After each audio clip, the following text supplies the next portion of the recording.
Hi, my name is Noel Davis with World Composting, and today we are going to go over our hamster bedding bin with red wigglers in it. Got to make sure I get the name right because we've got a couple of these going. And it's been a while since we've done an update with this. It's been 41 days since our last update, so it's been a long time. I know I've been kind of really slow with this. I think I've explained in some other videos. I've had some power issues around my house, and it's been a little hard to record lately. So I'm going to try to get back into the flow. Hopefully things are smoothed out here. But with this, it has been a while since our last update. We've been trying to kind of fix the material a little bit and make it a little bit less tacky, and at the same time, add food to it and see how these red wigglers are doing. Now, we did add food the last time. Hopefully we can add food this time because I do have more food to add as far as this used hamster bedding. And hopefully the worms are doing good. So with that, let's take a look at the system and see how they're doing. All right, here you go. As you can see, our last update was on 7/10. Today is August 20th. I guess that's not very clear, that zero on there. Let me just write that a little bit clearer.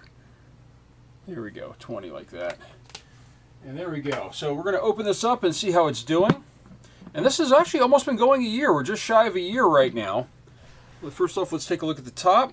I do see some mites on here, right there by my thumb, or at least I could see what looks to be some mites maybe. So they're not moving very much, but doesn't look too bad. Not a lot of moisture in here. That's okay right now. And then the material, look at this. I mean, I know that we added a lot last time, and it looks like almost all of it is gone. So let me grab my glove here. This glove still has, I think, some dolomite or diatomaceous earth on it a little bit, so it's a little bit white. But this is the glove that we have been using. So let's just go ahead and dig in this corner. First off, the material feels a little better than it did before, but look at all the worms, my gosh. There's a ton of them in here. They look very, very healthy. Still material left over in here.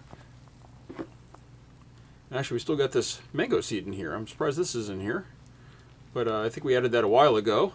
And they're slowly working on it, so we'll just leave that over there. You can see they've really worked through this material, but this KT material, this bedding material, just lasts a lot longer. It seems like it's a little bit tougher. A little baby worm on my thumb there. It's a little tougher than the other material, which was just paper, but it's also been a lot better for the hamster. This hamster seems to enjoy this bedding material a lot better, and you know, it just it also doesn't provide as much dust. Like it's dusty, but not as dusty. The other one said 99% dust free, and it was causing my smoke alarms to go off in my house with how much dust was coming off of it. And there was dust all over the floor and in my son's room, which he's breathing, which probably is not very good for him either. So this KT material is just a lot better in that respect. Material starting to get a little bit better as far as it's not quite as... hold on a second. Sorry, I thought I saw a cocoon. It's not nearly like it was before where it was stuck together and it was like muddy, but it's still not perfect. It's still a little bit sticky, but not like ridiculously sticky now. But overall, this material just looks fantastic. The worms in here look great and healthy. You know, there's tons of them in here. I mean, this is I've said this before, but this is a material that really they're meant to really be chowing down on like crazy, and they just love this material. It seems like. I mean, look at that. They're finding this material. They're digging into it. They really do love it. Let's just dig over here a little bit too. I'm also not seeing a lot of bugs in here, which is nice. We have had a bug issue, I think, with a lot of these hamster bedding systems. I think the bugs also do like the hamster bedding. So not quite as much, but look at this. You can just see every handful has worms in it. Now, I do have more food I can add, or more bedding material, which I think we will do. This is going to be the only hamster system we're running. I'm going to still winding down my African nightcrawler system. They did well, but it's a little too hard to keep up with two systems at once. I just don't produce the amount of bedding necessary, really. But this is just looking great. These worms are doing a great job of working this out. And you can just see this just looks like, it actually looks like really good material. It's a little tacky.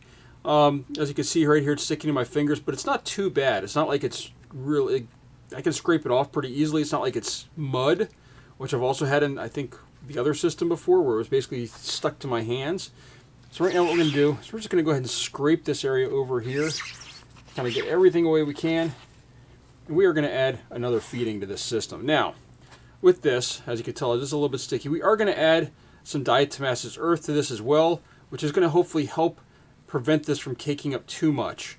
That's something that somebody in my comment section, I apologize, I cannot remember whose it was. If they want credit, please hop down in the comments and let me remind me who told me that I should be adding diatomaceous earth to these bins. That's an anti-caking agent that'll help prevent the material from sticking together at the end. Now, with this, I am still, I'm going to put on a mask now. I've got an N95 mask when working with this stuff. This is not the Diatomaceous Earth. This is going to be the bedding that we're going to start with at first. And then once we get the bedding in there, we'll add some Diatomaceous Earth. We'll mix it up. And then we'll have to add some water because it's going to be very, very dry. So I have a ton of animal waste in here. This is actually probably over half filled. We're going to go ahead and start pouring this in. As you can see, a cloud of dust coming off there. And this is why I'm wearing a mask too. This is very, very dusty. All right, I think that's it for now. We're going to go ahead and put this back on the ground.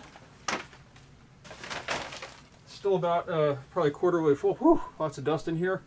I actually don't have a good way to filter it out in here yet. I've been looking to do something like that. Put some sort of air filter in here so I can filter out dust. Now, next part is Diatomaceous Earth. I'm going to take off my glove here for this, though, and I know that this is very, very bright, but I'm going to go ahead and take my glove off, put that off to the side, and I'm going to grab a different glove to work with the Diatomaceous Earth, because you should always have gloves on. I try not to, but I'm going to use a disposable glove for this. Only reason being is the fact that I don't want to get it all over, like the material from this bin all over in here. Hold on here. Here's my, by the way, if you're curious, here's my bag of Diatomaceous Earth. It says food grade. I had somebody ask me, why did I pick food grade? It was just what I could find. Also, if I'm going to be using this in a garden or something, I guess it's better if it's food grade, but I don't think it really matters all that much. So, this is just adding in quite a bit here. And this is also going to be the grit. And remember, as I said, I do have a mask on right now. A nice N95 mask, and I've debated on buying actually some that are a little bit more particular here as far as we're going to shake this up or mix this up too in here. There we go. And the reason why I'm wearing gloves, by the way, is I also don't want to get this stuff all over my fingers. This stuff is very, very rough on your hands. So I don't want to just scrape this all around and then maybe rub it in my eyes or something like that. And really, I should probably be wearing goggles as well. Now, what else do we need? We need some water. Although I think before we do that, I think what we're going to do is we're going to just kind of mix this up a little bit. A little bit of dust cloud coming up with that too. But now we're going to go ahead and add some water to this. Now I've got watering can. This water has BTI in it too, to try to prevent any fruit flies. So this stuff is very absorbent, so I'm not too worried about adding too much water here. Because this bedding is, hamster bedding is meant to absorb water. That is part of the purpose of it. Alright, so we've got water on there, we've got that. Now what we need to do is cover this back up. And this is going to let those worms dig in there. We're going to just kind of cover this up pretty well. There we go. This is going to collapse down on this side. And we added some food or bedding material, slash food. We added some Diatomaceous Earth.